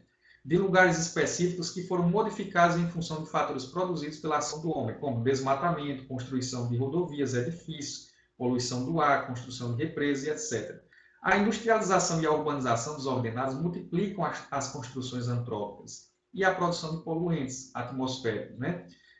Capazes de reter mais calor na atmosfera, aumentando, consequentemente, a temperatura média e a pluviosidade local. Portanto, é especialmente por isso que a quase totalidade das grandes cidades apresentam sensação térmica mais quente, abafada e chuvosa que as áreas rurais vizinhas. Então, a ilha de calor nada mais é do que essa prisão de calor mais intensa no centro das áreas construídas das cidades, em relação ao entorno da cidade, as áreas periurbanas, que são constituídas por áreas de vegetação, né? As áreas onde é uma interface entre o rural e o urbano, certo, gente? Então, o aumento das temperaturas, a ilha de calor passa a atuar como uma zona de baixa pressão, atraindo ventos que carregam, muitas vezes, grandes quantidades de poluentes que, por sua vez, impedem a dispersão do calor. Então, aquilo que a gente já falou sobre a circulação dos ventos, né? Os ventos circulam de acordo com a diferença de pressão. Se a ilha de calor se torna uma área quente, por quê? Porque é derrubada a vegetação, porque é construído concreto e asfalto, superfície que absorve mais calor, ou seja, tem baixo índice de albedo, né? Então, se ela se torna uma área mais quente do que o entorno da cidade, ao redor, as áreas periurbanas, as áreas da interface rural-urbana, então as áreas centrais da cidade se tornam áreas de baixa pressão, pelo aquele princípio. Aumentou a temperatura, o ar fica leve, as moléculas se espalham e se torna uma área de baixa pressão. Se é uma área de baixa pressão, é uma área receptora de ventos. Então, formam ventos poluentes de outros bairros da cidade, do entorno das cidades, em direção ao centro, concentrando uma ilha de poluição e com vários problemas, como, por exemplo, problemas respiratórios para a população que vive ali, né? Olha aqui o gráfico que sempre costuma aparecer em algumas questões de vestibular e Enem. Ó, o perfil de uma cidade, o centro com muitas construções, concreto e asfalto, e o entorno você tem áreas com vegetação. O centro vai ser a área com elevada temperatura. Como é que a gente vai observar nesse gráfico? Com essa linha aqui, ó. Essa linha vermelha vai mostrar ela se elevando no centro. Isso quer dizer o quê? Que aqui em cima da crista dessa linha é onde vai ter elevada temperatura. Ó, esse é o gráfico de temperatura. Então, aqui vai ser elevada a temperatura. Quando a gente baixa, vai em direção às margens da cidade, a gente vai baixando a temperatura. Por quê? Porque tem a vegetação. A vegetação em si, ela já absorve uma parte do calor e ela reflete 20%. Lembre-se que as áreas de vegetação têm albedo de 20%. Então, ela devolve para o espaço 20%. Além do que, né, a temperatura é mais baixa aqui, porque é aquele princípio que a gente comentou, gente. Olha, o sol aquece aqui, ó, bateu na copa da árvore, né, não consegue chegar aqui na superfície da Terra, porque o calor que a gente sente é o calor que é irradiado. Olha, a Terra tem que receber o calor para depois ela irradiar e depois voltar para o espaço, né, e ficar preso aqui entre a atmosfera e a superfície. No entanto, se o calor não consegue chegar totalmente na superfície da Terra, aqui vai ficar mais frio, né? A copa das árvores vão fazer sombra. Então, o sol aquece aqui, uma parte é absorvida pela a copa das árvores, outra parte é refletida, os 20% do albedo, né? Aqui outro desenho que mostra as ilhas de calor. Olha aqui, com mais assim, visibilidade aqui a variação das temperaturas, né? A zona rural e o centro. O centro apresenta elevada temperatura e as zonas rurais aqui nas margens, baixas temperaturas. Isso é a ilha de calor. Aqui nós temos, ó, veja a área C, que é a área de zona rural, são as áreas de baixa temperatura.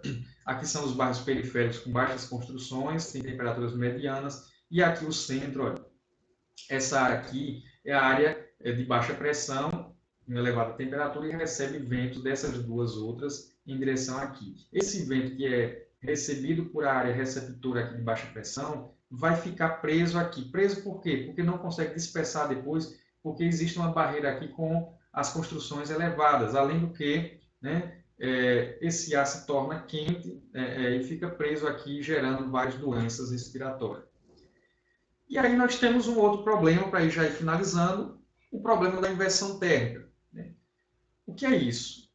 Fenômeno climático natural que ocorre em diversos locais do planeta, principalmente nos meses de inverno, sendo mais comuns no final da madrugada e início da manhã, que é o pico da perca do calor da superfície pela irradiação, né? Portanto, temperaturas mais baixas.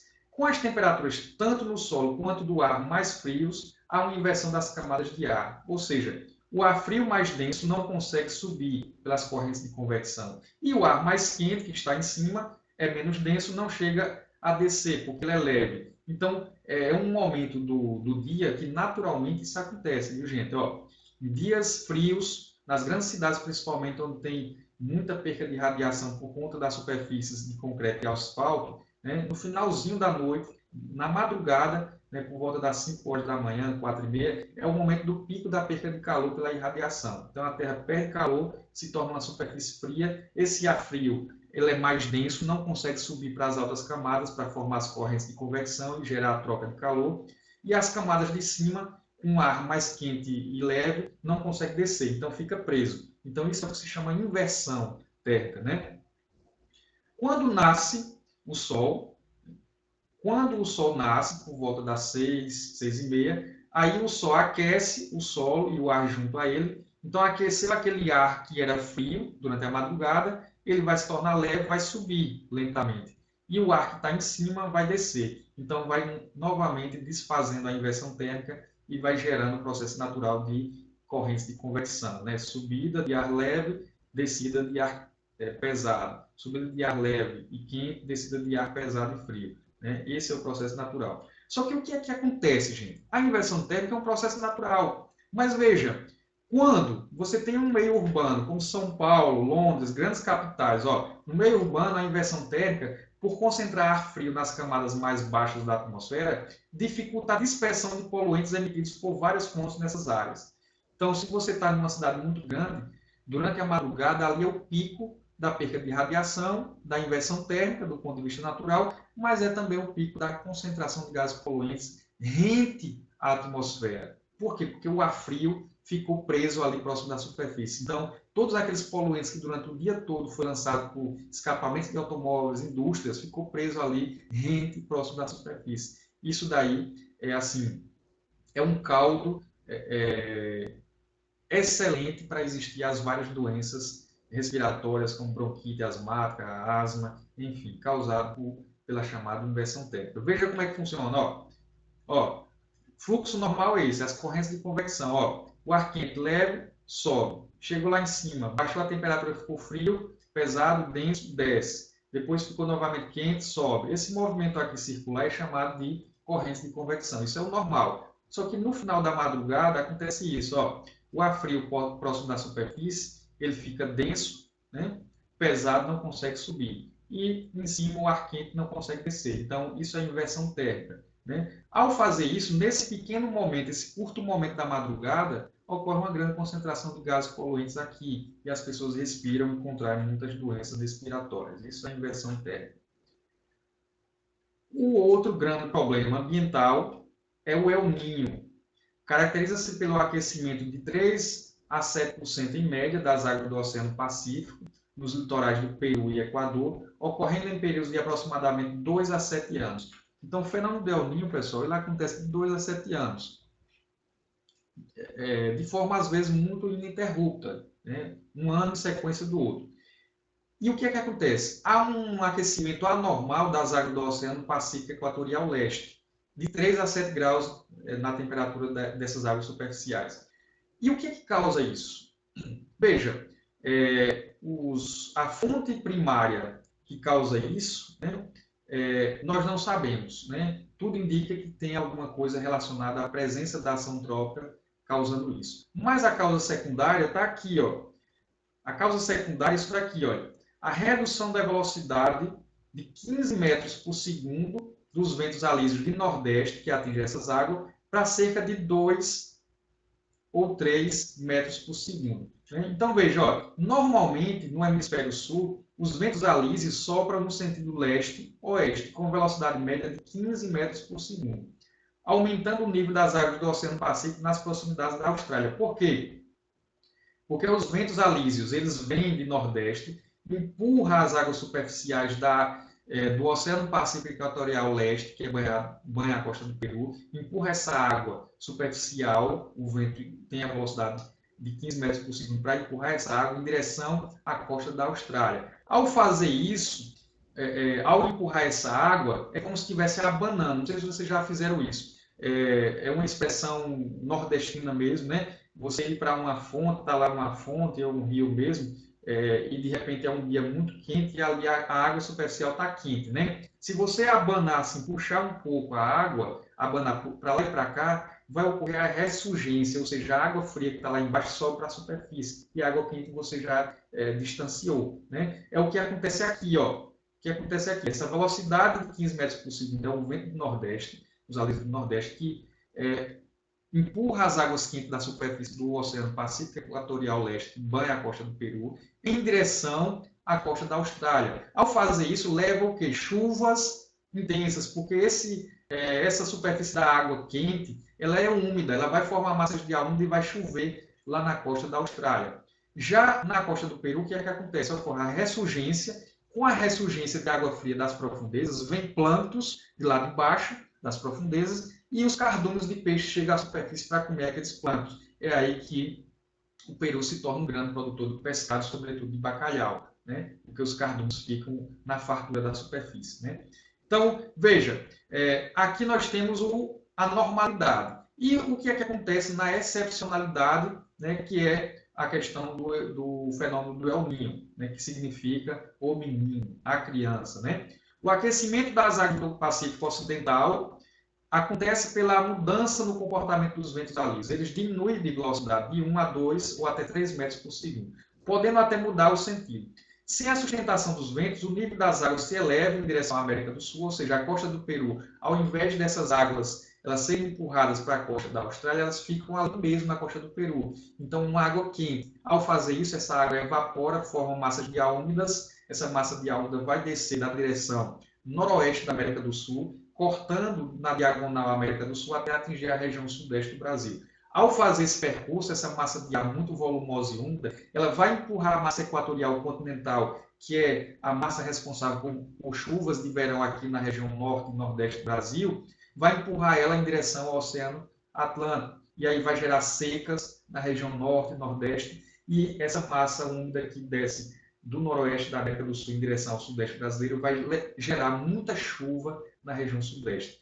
Por isso aquelas enchentes de Belo Horizonte, de São Paulo, Rio de Janeiro, né, em alguns períodos do ano. É o efeito do El Niño. Seca no nordeste e no norte e elevada concentração de chuvas no sul e sudeste. Né? Então, veja, olha como é que funciona aqui, ó, na prática. Tudo isso que eu acabei de falar. Ó. Os ventos alísios, normalmente, ó, empurra as águas superficiais aqui da costa do Peru para a costa da Austrália. Ao fazer isso, aqui vai levar umidade, vai chover bastante aqui.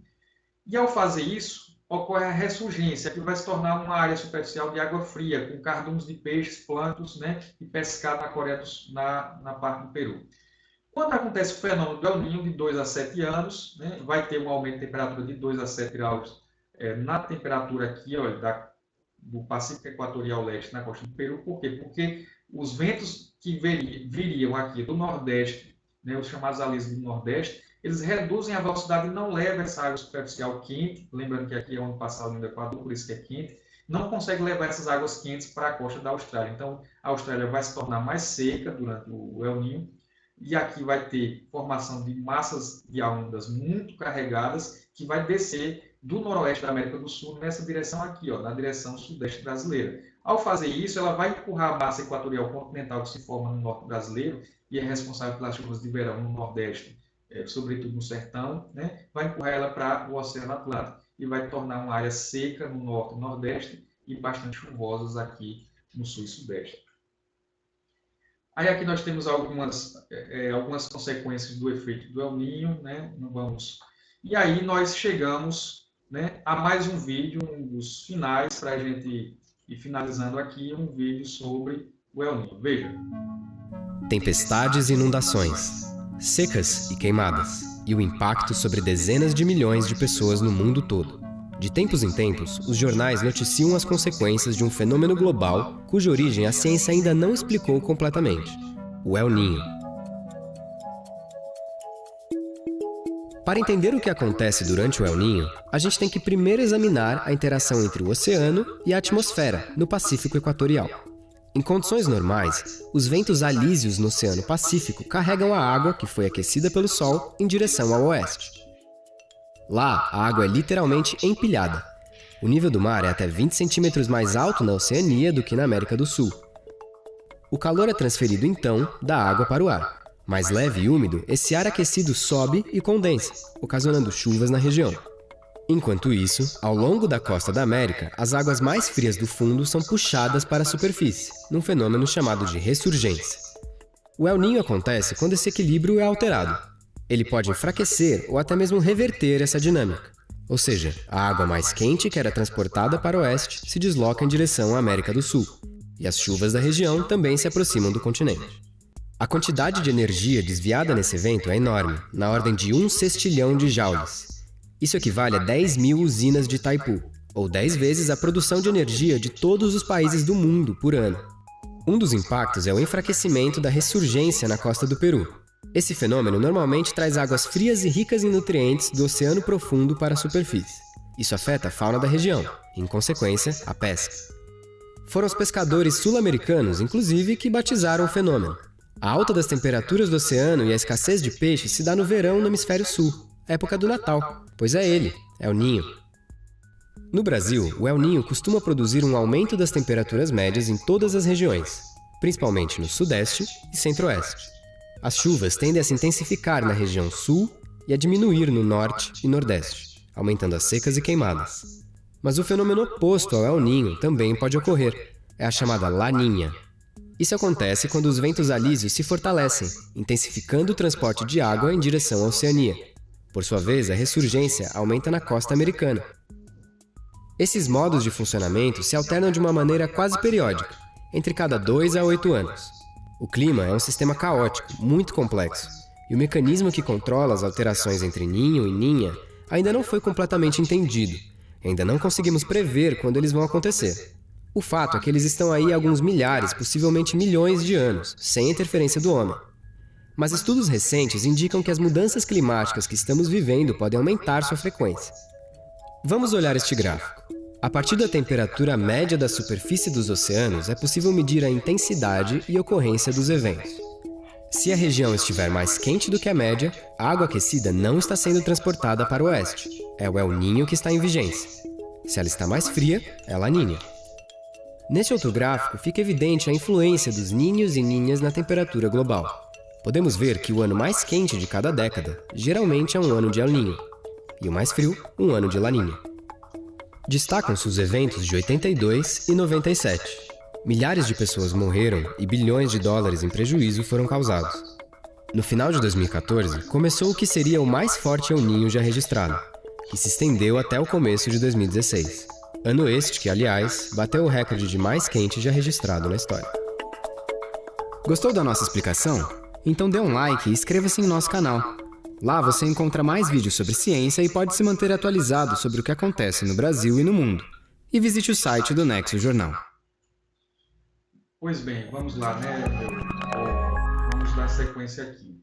A sequência é justamente algumas questões de vestibular, né? Eu vou tentar responder rapidamente algumas poucas aqui. Eu selecionei 10 questões, mas não vou responder todas, né? Até porque o tempo já vai ficando muito extenso. Veja só, essa primeira questão aqui, olhou essa imagem, recentemente a gente já falou dela, né? Então, olha, olhou essa imagem que está tratando, ó, uma construção, uma cidade, né, um espaço urbano, né, no centro da cidade, com construções elevadas. Observe que a linha aqui, ó, ela se eleva na parte central, então a temperatura chega a mais de 33 graus. Quando a gente vai para as áreas suburbanas, ou seja, as áreas de interface entre a zona rural e a cidade, a temperatura baixa aqui, ó, baixa. Como é que se chama isso daqui? Bom, ficou muito fácil essa questão, né? A figura mostra um problema ambiental que existe para a solução, mudanças no processo de ocupação do espaço geográfico. A ocupação do solo e as edificações precisam se adequar às exigências ambientais que preservam a circulação do ar e permitem maior reflexão dos raios solares. Só assim haverá a diminuição, né? Então, que fenômeno é esse? Ficou muito fácil, né, pessoal? A gente viu agora há pouco, as chamadas ilhas de calor. Vamos para a próxima.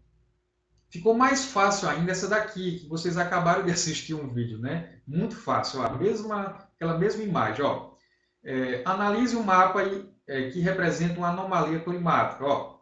Essa é a Austrália, aqui a costa, aqui é a nossa América do Sul, né? Então, as águas quentes, ó, elas ficam quentes aqui, por quê? Porque os ventos alísios que deveriam vir do Nordeste aqui para empurrar essa água quente para a costa da Austrália não reduz a velocidade de 2 a 3 metros por segundo e não consegue fazer isso. Então, as águas ficam quentes aqui, evapora, fica massas de ar úmidas, que vai descendo de noroeste em direção ao sul brasileiro, ao sudeste. E ao fazer isso, vai gerando seca no sertão, no nordeste e na região norte, e chuvas extremas no sul e sudeste. Como é que se chama esse processo aqui, ó? Com base nos conhecimentos sobre a dinâmica climática mundial, pode concluir que se trata de, muito fácil, né, pessoal, do fenômeno do El Niño, suas consequências. A continentalidade, as correntes marítimas, as massas de ar, a vegetação e o relevo podem ser considerados o quê? Fatores do clima. Todos aqueles fatores que a gente assistiu naquela primeira aula, certo? Assinale a alternativa que apresenta a descrição incorreta, ou seja, um único item errado. Todos os outros estão corretos. Somente um que está incorreto sobre um desses fatores do clima. Então, o único incorreto vocês vão marcar, né? A gente vai marcar. Letra A. Do ponto de vista climático, a principal consequência das correntes marítimas é a redistribuição da energia térmica fornecida pela radiação solar, o que regulariza os contrastes térmicos numa perspectiva geográfica. Sim, as correntes marítimas que nascem nos polos são frias. Elas levam baixas temperaturas para o meio do planeta, a zona tropical, né? Então, equilibra. As correntes quentes, elas se formam no meio do planeta, onde passa a linha do Equador, e leva altas temperaturas para o Polo Norte, em direção ao Polo Norte e ao Polo Sul, né? Por exemplo, a corrente do Golfo, né? Reduzindo aí, amenizando o clima frio da Europa ao norte, certo, pessoal? Então, letra A correta. Letra B.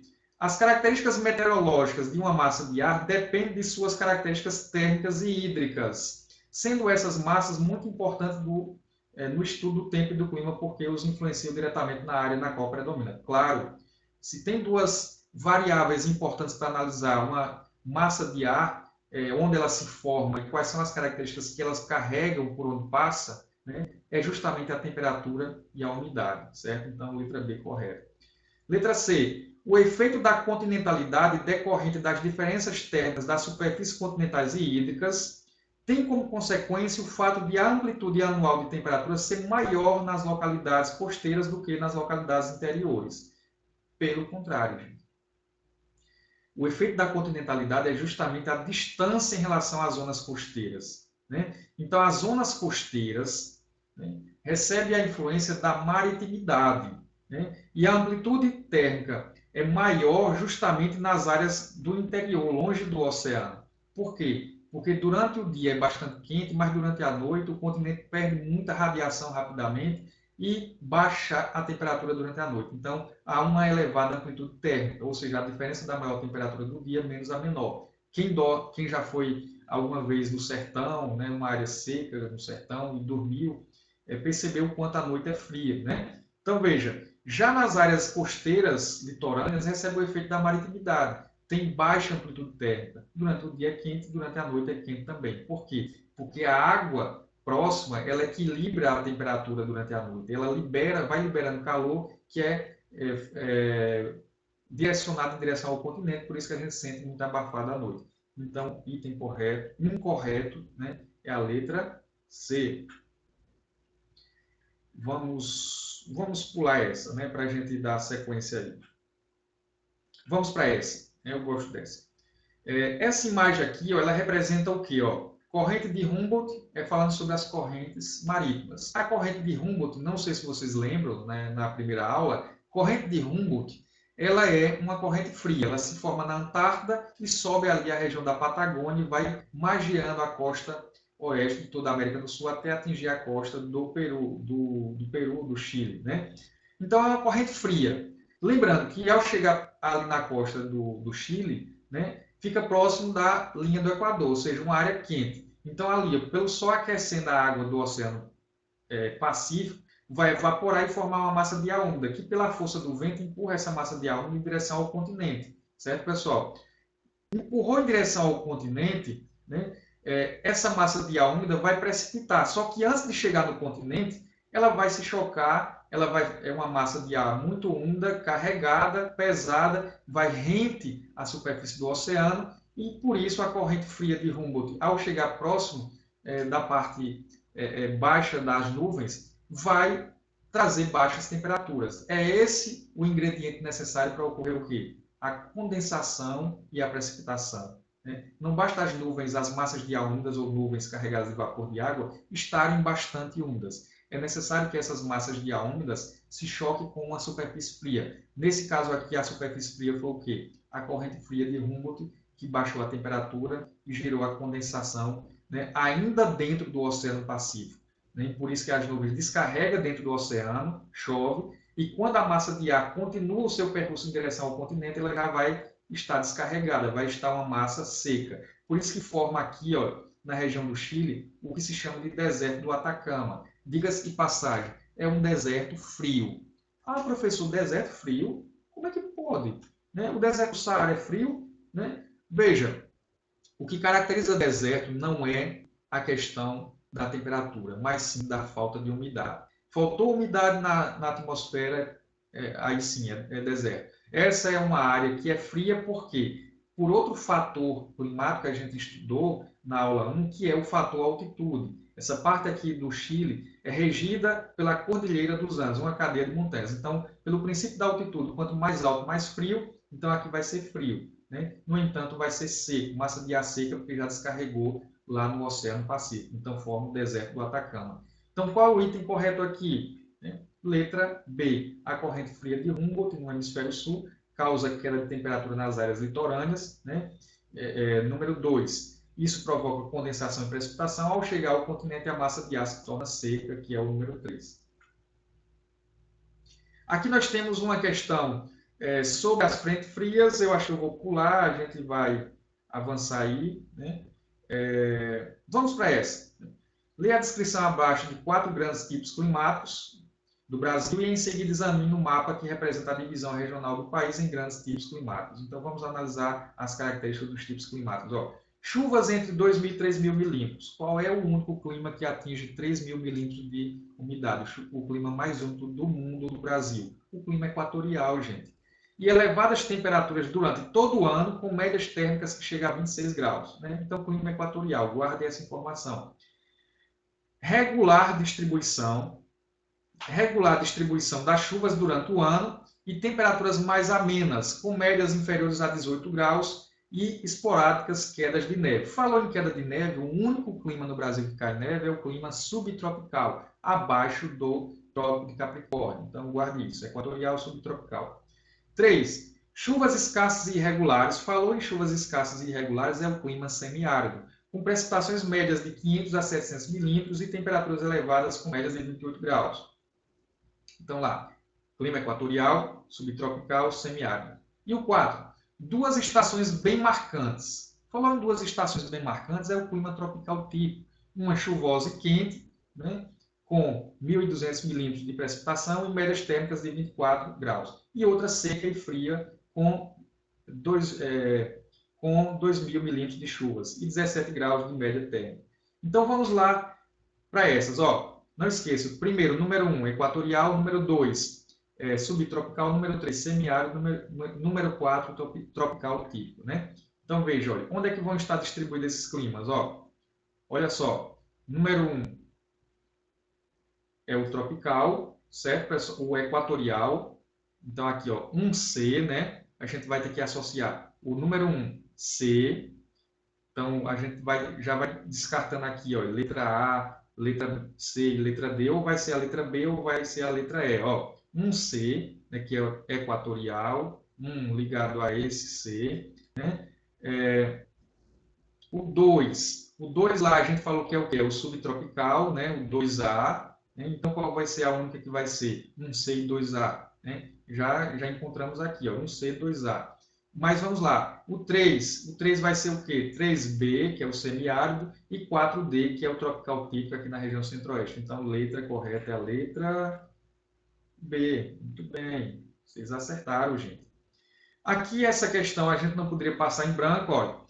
Essa questão aqui fala sobre a atuação das massas de ar no Brasil, né? A massa equatorial continental, a tropical continental, a polar atlântica, a tropical atlântica e a massa equatorial atlântica. Se vocês observarem bem nesse mapa, esse mapa aqui é regido por qual estação do ano? Verão ou inverno? Óbvio que é o inverno. Por quê? Porque aparece o protagonismo aí da massa polar atlântica, que é fria. Ela se forma lá na Antártida e sobe em 3 frentes. A friagem aqui no ocidente da Amazônia, fazendo recuar a massa equatorial continental, né? As geadas aqui na região central do sul e as baixas temperaturas que, juntamente com a massa tropical atlântica, geram as frentes frias e as chuvas aqui no Nordeste, né?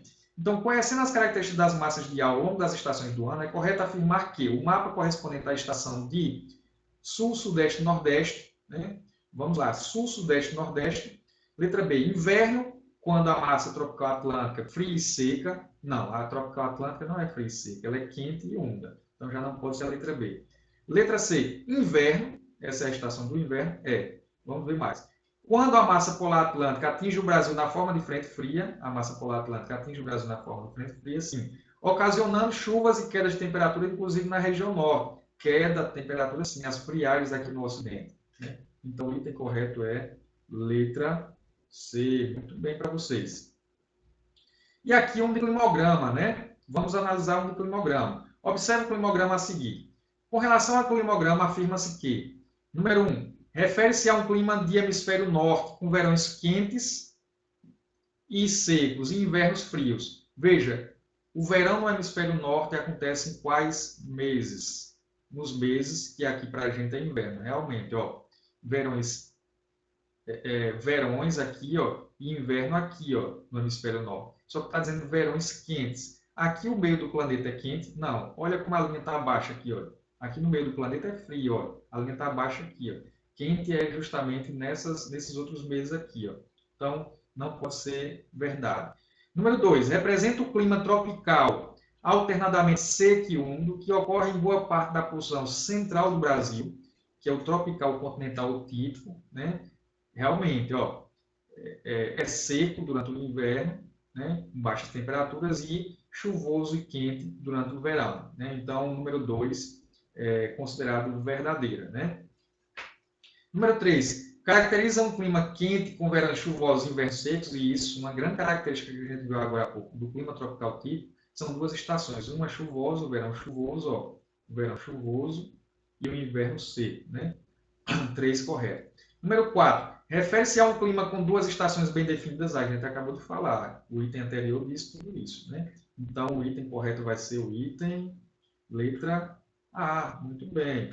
E a gente finaliza aqui com essa questão, né? Em algumas cidades, né, pode-se observar no horizonte, em certos dias, a olho nu, uma camada de cor marrom, né? E já foi, inclusive, até tema de piada de espanto, um grande comediante, né? Não sei se do Ceará, do Rio Grande do Norte, parece que ele é do Rio Grande do Norte, né? Sobre a questão do tempo. Você está em São Paulo, qual é o tempo? O pai pede para a criança olhar o tempo, porque vai trabalhar, vai sair para trabalhar. Aí o filho olha cinza grafite, né? Ou seja, né, o nível de poluição, de nebulosidade durante a manhã, com uma grande concentração de poluentes, naquilo que a gente falou sobre a questão da inversão térmica, né? Uma concentração muito grande de poluentes próximo da superfície, que gera muitas causas de doenças respiratórias, né? Essa condição afeta a saúde, principalmente de crianças, de idosos, provocando, entre outras, doenças respiratórias e cardiovasculares. As figuras e o texto acima referem-se a um processo de formação de um fenômeno climático que ocorre, por exemplo, na cidade de São Paulo. Trata-se de quê? Eu acabei de dar a resposta, né? A gente acabou de falar, foi o último dos grandes problemas ambientais, que é justamente a... caiu? Isso, inversão térmica. Inversão térmica é o quê? Provoca concentração de poluentes na baixa camada da atmosfera, certo, gente? Então, pessoal, o que eu gostaria de dizer para vocês é que muito obrigado por ficar até agora, né, os vários vídeos. Muito obrigado por assistir a aula 1 com os elementos e fatores do clima, aula 2 com os climas do mundo no Brasil, e agora finalizando, né, com chave de ouro, a aula 3 com os problemas e impactos climáticos do homem, né, e finalizando mesmo agora com essas questões de vestibulares que foi captado aí de vários vestibulares do Brasil inteiro. Eu espero que tenha gostado, né? Em breve nós estaremos nos encontrando novamente com outras atividades relacionadas ainda ao módulo 3, que seria justamente a resolução de questões agora do Enem. Como é que cai no Enem esse assunto que a gente falou todinho sobre climatologia. Muito obrigado, tchau, tchau, até mais.